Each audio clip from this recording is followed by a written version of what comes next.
નમસ્તે વિદ્યાર્થી મિત્રો, હાર્દિક સર એકેડમીની યુટ્યુબ ચેનલમાં આપ સૌનું ખૂબ ખૂબ સ્વાગત છે. આજનો જે વિડીયો છે એમાં આપણે ચર્ચા કરશું 7મી મેના તમામ અગત્યના કરંટ અફેર વિશે.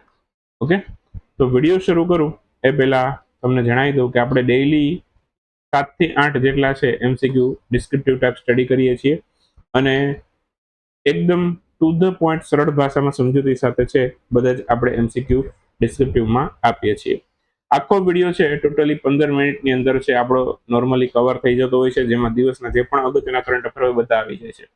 લાસ્ટમાં 7 થી 8 વન લાઇનર ક્વેશ્ચન સ્ટડી કરીએ છીએ, એટલે આખા દિવસમાં 15 થી 18 ક્વેશ્ચન સ્ટડી કરીએ છીએ. તો આ બધા જ ક્વેશ્ચનમાંથી તમારી GPSC, PSI, constable, CC, banking, SSC, railway આવી જેટલી પણ પરીક્ષાઓ છે બધાના કરંટ અફેર કવર થઈ જાય છે. કોઈ પણ પરીક્ષા બાકી નથી લેતી. હમણાં જ પીએસઆઈ ની લેવાની, એમાં કેટલા કરંટ અફેર પૂછાય તમે પ્રૂફ સાથે જોઈ શકો છો. બાકી આ નંબર છે, વોટ્સએપ મેસેજ કરશો હાય હેલો કંઈ પણ, તો પણ તમને લિંક મોકલી દેશું આપણા એપ્લિકેશનની. એપ્લિકેશનમાં વિડીયોની પીડીએફ મળી જશે, તમને ઈ બુક મળશે, ટેસ્ટ મળશે, આવું ઘણું બધું મળશે, જેથી તમારું રિવિઝન છે એકદમ બેસ્ટ લેવલનું થઈ જશે. ઓકે, વધારે ચર્ચાઓ ન કરતા શરૂ કરી દઈએ આજના 7મી મેના કરંટ અફેર. હાલમાં જ કાન્સ આંતરરાષ્ટ્રીય ફિલ્મ ફેસ્ટિવલ છે, એમાં પસંદગી થયેલી 2 ફિલ્મો, જેમાં જીવ અને એપ્રિલ મે 99. ઓકે, આ કઈ ભાષા સાથે સંબંધિત છે? તો એપ્રિલ મે 99 અને જીવ જે છે એ બંને મરાઠી ભાષાની ફિલ્મ છે. આન્સર આવશે ઓપ્શન એ. તો હાલમાં જ છે કાન્સ ઇન્ટરનેશનલ ફિલ્મ ફેસ્ટિવલ, જે ફ્રાન્સમાં થાય છે દર વખતે. ઓકે, તો આમાં જીવ અને એપ્રિલ મે 99 નામની 2 ફિલ્મો પસંદ થઈ છે. ઓકે, તો એ મરાઠી ભાષા સાથે સંબંધિત છે. જીવ છે એ ફિલ્મ રવિન્દ્ર જાધવ દ્વારા નિર્દેશિત છે, એટલે નિર્દેશક રવિન્દ્ર જાધવ છે. પ્રશ્ન પૂછી શકે તમને. કોકણી સમુદાયની પરંપરાઓ પર આધારિત આ ફિલ્મ છે અને એપ્રિલ મે 99 આ દોસ્તી અને પ્રેમની વાર્તા છે એ રજૂ કરે છે. ઓકે, બાકી 15મો કાન્સ ફિલ્મ ફેસ્ટિવલ છે, બરાબર, એમાં ચીન છે એ ફોકસ કન્ટ્રી છે અત્યારે. ઓકે, અને બાકી વાત કરીએ તો બાંગ્લાદેશી ગાયિકા જેનું નામ છે રૂના લૈલા, એને મીનાર એ દિલ્હી એવોર્ડથી અહીંયા સન્માનિત કર્યું છે.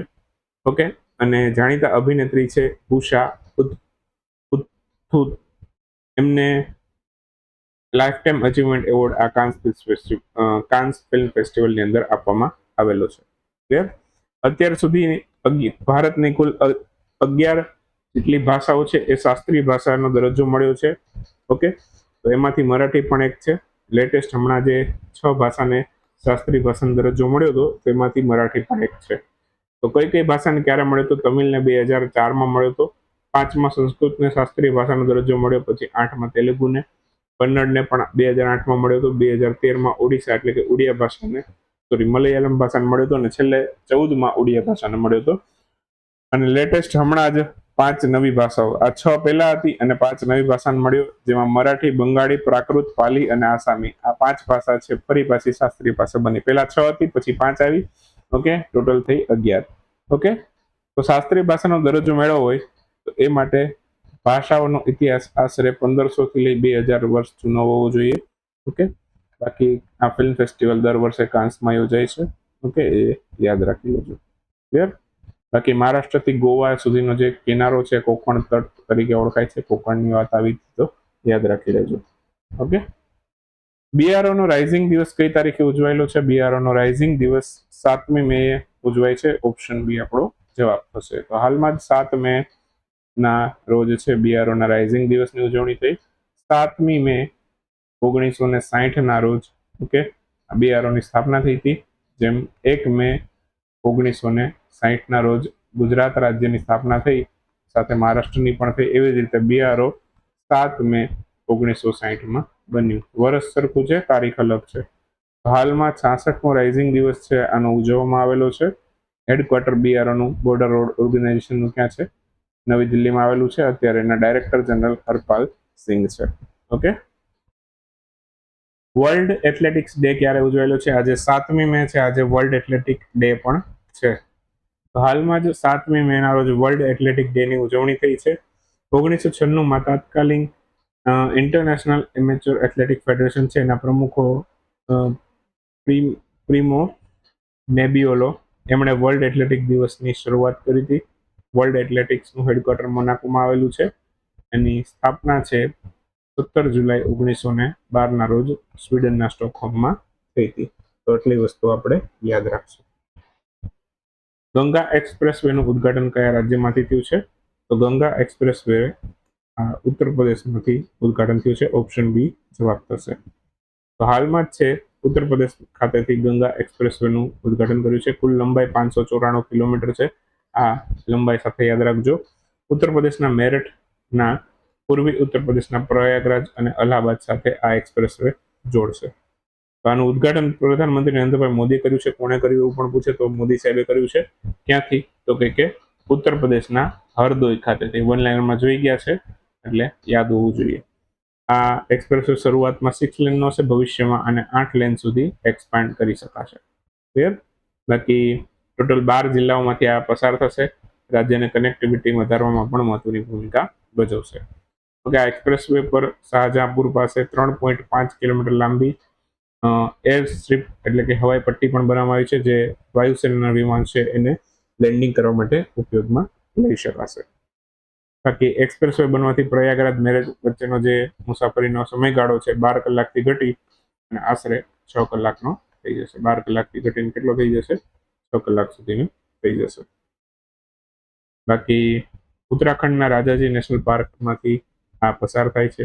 વન્યજીવોની અવરજવરમાં ખલેલ પણ નહીં પડે એ ટાઈપનો આખો એનિમલ માટે એલિવેટેડ કોરિડોર બનાવ્યો છે. વન્યજીવો માટે એલિવેટેડ આખો કોરિડોર છે. ગંગા એક્સપ્રેસવેની વાત કરીએ તો ઉત્તર પ્રદેશનો બીજો અને સૌથી લાંબો એક્સપ્રેસવે ગણવામાં આવે છે એને. તો એ પણ આપણે યાદ રાખશું. હાલમાં જ સુર જ્યોત્સના સંગીત રાષ્ટ્રીય પુરસ્કાર આનું આયોજન કયા સ્થળે થયું છે? તો સુર જ્યોત્સના રાષ્ટ્રીય સંગીત પુરસ્કાર આનું આયોજન હાલમાં જ નવી દિલ્હી ખાતે કરવામાં આવ્યું છે. આન્સર આવશે નવી દિલ્હી. આ પુરસ્કાર શાસ્ત્રીય સંગીતના ક્ષેત્રમાં વિશિષ્ટ પ્રદાન માટે આપવામાં આવશે. 2026 માટે સુમિત્રા ગુહા અને પંડિત લક્ષ્મણ કૃષ્ણ રાવ છે એમને આ પુરસ્કાર આપેલો છે. ઓકે, આ પુરસ્કારનો મુખ્ય ઉદ્દેશ ભારતીય શાસ્ત્રીય સંગીત પરંપરા છે એને જીવંત રાખનાર અને તેને પ્રોત્સાહન આપનાર કલાકારો છે એનું સન્માન કરવાનું છે. શાસ્ત્રીય સંગીત છે એની પરંપરા મુખ્યત્વે 2 ભાગમાં વહેંચાયેલી છે: હિન્દુસ્તાની શાસ્ત્રીય સંગીત અને કર્ણાટક શાસ્ત્રીય સંગીત. તો 2 ભાગમાં વહેંચાયેલું છે. એક હિન્દુસ્તાની શાસ્ત્રીય સંગીત, કર્ણાટક એટલે કે દક્ષિણ ભારતનું શાસ્ત્રીય સંગીત, ઉત્તર ભારતનું અને દક્ષિણ ભારતનું શાસ્ત્રીય સંગીત, એ રીતે 2 ભાગની અંદર વહેંચાયેલું છે. સંગીત ક્ષેત્ર સર્વોચ્ચ સન્માન તાનસેન સન્માન ગણવામાં આવે છે. મધ્યપ્રદેશની સરકાર આપે છે. ભારતના સંગીતની વાત કરીએ તો મૂળ 7 સ્વરો છે. સારેગામા પધની. ઓકે, 7 સ્વરોથી આખું બનેલું છે અને એને સામવેદની અંદર પણ એનો ઉલ્લેખ જોવા મળે છે. ભારતીય સંગીતનો જનક માનવામાં આવે છે સામવેદ. બાકી સાંસ્કૃતિક મંત્રાલય દ્વારા સંગીત નૃત્ય નાટકને પ્રોત્સાહન આપવા માટે સંગીત નાટક એકેડમી છે કાર્યરત છે, જે 1953માં શરૂ થઈ હતી. ઓકે, દિલ્હીમાં યોજાતા રાષ્ટ્રીય કક્ષાના કાર્યક્રમો દેશના સાંસ્કૃતિક અને વારસાને યુવા પેઢી સુધી પહોંચાડવામાં આવે છે. ઓકે, તો આ ટાઈપના કાર્યક્રમો છે ઘણી વખત દિલ્હીમાં થતા હોય છે. Bharat Bhutan mistake mountain tour આની શરૂઆત કોણે કરી છે? તો ભારત ભૂટાન મિસ્ટિક માઉન્ટેન ટૂરની શરૂઆત IRCTC દ્વારા કરવામાં આવી છે. ઓપ્શન સી આપણો જવાબ થશે. તો હાલમાં જ IRCTC એટલે કે Indian railway catering and tourism corporation એણે નવી દિલ્હીથી 14 દિવસની ખાસ Bharat Bhutan mistake mountain tour શરૂ કરી છે. આ ટૂર અનોખી આંતરરાષ્ટ્રીય રેલ સડક યાત્રા છે એક પ્રકારની. આમાં પ્રવાસીઓ ઉત્તર પૂર્વ ભારત અને ભૂટાનના કુદરતી સૌંદર્ય છે એનો અનુભવ કરશે. અહીંયા IRCTCની પ્રીમિયમ ભારત ગૌરવ ડિલક્સ એસી ટુરિસ્ટ ટ્રેન છે એમના દ્વારા આ પૂર્ણ કરવામાં આવશે, જે ખાસ કરીને પ્રવાસીઓને સુવિધા, આરામ અને ડિઝાઇન માટે તૈયાર કરવામાં આવી છે. ટૂરનો મુખ્ય ઉદ્દેશ પ્રકૃતિ, સૌંદર્ય, સંસ્કૃતિ અને આધ્યાત્મિક અનુભવ છે એનો સંગમ પ્રદાન કરવાનો છે. આ રૂટની અંદર ઉત્તર ભારતના મુખ્ય સ્થળોની વાત કરીએ તો ગુવાહાટી, શિલોંગ, ચેરાપુંજી જે મેઘાલયમાં આવેલું છે, આ બધાનો સમાવેશ કરેલો છે. ભારતથી ભૂટાન પ્રવેશ કરવા માટે યાત્રીઓ હાસીમારા રેલવે સ્ટેશન પહોંચશે, જે ભૂટાનનું સૌથી નજીકનું ભારત સાથે જોડાયેલું રેલવે સ્ટેશન છે. ઓકે, હાસીમારાથી પુંટશોલિંગ સરહદ મારફતે સડક માર્ગે થઈ અને ભૂટાનમાં પ્રવેશ કરવામાં આવશે. ભૂટાન એ ભારતનો પાડોશી દેશ છે. લેન્ડ ઓફ થંડર ડ્રેગન તરીકે પણ એ ઓળખાય છે. અને ગ્રોસ નેશનલ હેપીનેસ ઇન્ડેક્સ માટે પણ એ જાણીતું છે. ક્લિયર? ભારત ગૌરવ ટ્રેન યોજના છે, એના હેઠળ ભારત સરકાર દ્વારા વિવિધ સાંસ્કૃતિક અને ઐતિહાસિક સ્થળો છે એની સાથે જોડતી આવી થીમ આધારિત પ્રવાસન ટ્રેનો છે એ આઈઆરસીટીસી ચલાવે છે. ક્લિયર? કે આઈઆરસીટીસી ની વાત કરીએ તો ભારતીય રેલવેની જાહેર ક્ષેત્રની પીએસયુ કંપની છે.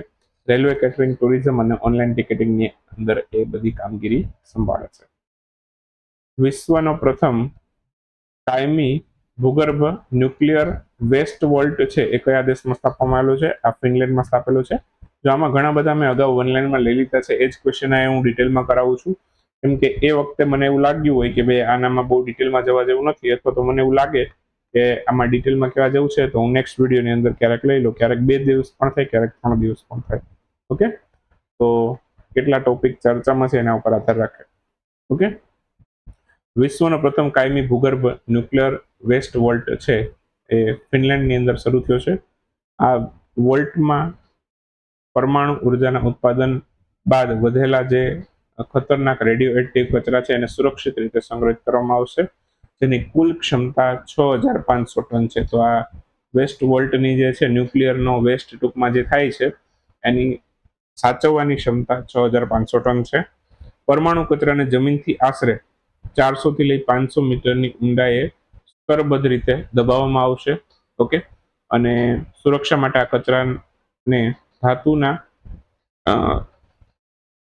કંસ્ટરમાં સીલ કરવામાં આવશે. ઓકે, અને ત્યાંથી કાટથી બચાવવા માટે તાંબાની કેપ્સ્યુલ તેમજ તેની આસપાસ છે બેન્ટોનાઇટ માટીના પડ છે એનો ઉપયોગ કરવામાં આવશે. ક્લિયર? તો આ આખી એની રચના છે કે કઈ રીતે આખું બનાવવામાં આવશે. ઓકે, તો સૌથી પહેલા તો જમીનમાં બહુ ઊંડે સુધી 400-500 મીટરની ઊંડાઈ, એટલે કે આશરે અડધા કિલોમીટરની ઊંડાઈ દાટવામાં આવશે. પછી એની ઉપર 2-3 ટાઈપના લેયર લગાડશે. ઓકે, તાંબાનું લેયર લગાડશે, પછી ઉપરથી ક્લે લગાડશે. તો એ બધું કરવાનું છે. ફિનલેન્ડની વાત આવી છે, રાજધાની હેલ્સિંકી છે. વિશ્વમાં હજારો સરોવરોનો દેશ તરીકે પ્રસિદ્ધ છે. ઓકે, લેન્ડ ઓફ 1000 લેક તરીકે ઓળખાય છે ફિનલેન્ડ. ઓકે, ફિનલેન્ડના પોકોલા ખાતે યુરોપનો પ્રથમ એકીકૃત લિથિયમ પ્રોજેક્ટ શરૂ કરવામાં આવ્યો છે, જે ઈવીના નિર્માણ માટે ખાસ કરીને ઉપયોગી બનશે. લિથિયમ છે એનું આવર્ત કોષ્ટકની અંદર સ્થાન જોઈએ તો 3જું છે. ઓકે, લિથિયમની વાત કરીએ આવર્ત કોષ્ટકમાં 3જું સ્થાન છે. અને ઈવીમાં લિથિયમ આયન બેટરી ખાસ કરીને વધારે વપરાય છે, અને ખાસ કરીને મોબાઈલમાં પણ વપરાય છે. નોર્વે, આઇસલેન્ડ, સ્વીડન જેવા દેશો પણ ફિનલેન્ડની જેમ નોર્ડિક દેશોના સમૂહની અંદર આવે છે, જે માનવ વિકાસ સૂચકાંકની અંદર ફિનલેન્ડની જેમ ઊંચા ક્રમ પર આવતા હોય છે. બરાબર, બાકી પરમાણુ કચરા વ્યવસ્થાપનની વાત થઈ ગઈ છે. ઓકે, ચાલો હવે એક વાક્યના ક્વેશ્ચનો ફટાફટ જોઈએ. તો બ્રિક્સ સંસ્કૃતિ કાર્ય જૂથની પ્રથમ બેઠક છે ક્યાં થઈ? આ મોસ્કોમાં થઈ. ઓકે, રશિયાના મોસ્કોની અંદર થઈ. આન્સર આવશે રશિયા પણ કહી શકો, મોસ્કો પણ કહી શકો. હાલમાં જ કોણે રક્ષા લેખા મહાનિયંત્રકનો કાર્યભાર સંભાળ્યો છે? તો અનુગ્રહ નારાયણે આનો કાર્યભાર સંભાળ્યો છે. IBSF વર્લ્ડ બિલિયર્ડ ચેમ્પિયનશિપ 2026 નું ટાઇટલ કોણે જીત્યું છે? આ સૌરવ કોઠારીએ જીત્યું છે. હાલમાં જ કયા શહેરની પોલીસે નમ્મા 112 ઇમરજન્સી હેલ્પલાઇન છે એમાં ભારતનું પ્રથમ AI સંચાલિત બહુભાષી ફીચર લોન્ચ કર્યું છે? તો આ બેંગ્લોરે કર્યું છે. હાલમાં જ કોણે પાક જલડમરુ મધ્ય એને 9 કલાક 50 મિનિટમાં તરીને પાર કર્યું છે? તો ઈશાંક સિંહે આને તરીને પાર કર્યું છે. ભારતીય આંતરરાષ્ટ્રીય ફિલ્મ મહોત્સવ એની 57મી આવૃત્તિમાં કોને મહોત્સવ નિર્દેશક તરીકે નિયુક્ત કર્યા છે? તો મહોત્સવ નિર્દેશક આશુતોષ બોરીવારકર છે. બરાબર, એમને નિયુક્ત કરવામાં આવ્યા છે. હાલમાં જ કયા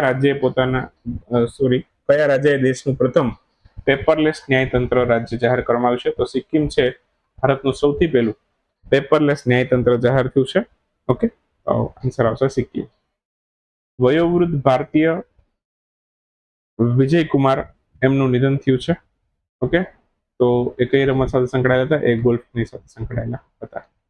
કયા ભારતીય વૈજ્ઞાનિકને 2026નો વિટલી એવોર્ડ મળ્યો છે? તો પરવીન શેખને આ પુરસ્કાર મળ્યો છે, વિટલી એવોર્ડ. ભારતીય વ્યક્તિને મળ્યો છે, અગત્યનું છે. કયા હાલમાં જ દુનિયાનો પ્રથમ ન્યુક્લિયર વેસ્ટ વોલ્ટ આવી ગયો? ફિનલેન્ડમાં થયો. પરમાણુ ઉર્જાનો ઉપયોગ કરીને વીજળી પેદા કરનાર વિશ્વનો 33મો દેશ કયો બન્યો? આ બાંગ્લાદેશ બન્યો છે. અને ઓપેકમાંથી અલગ થનાર દેશ યુએઈ. આ અગત્યનો છે એટલે હું અવારનવાર રિપીટ પણ કરતો રહીશ, તો એ યાદ રાખજો. બસ આ સાથે જ 7મી મેનો વિડીયો છે અહીંયા સમાપ્ત કરી દઈએ. મળીએ 8મી મેના વિડીયોમાં. ત્યાં સુધી રજા લઈએ.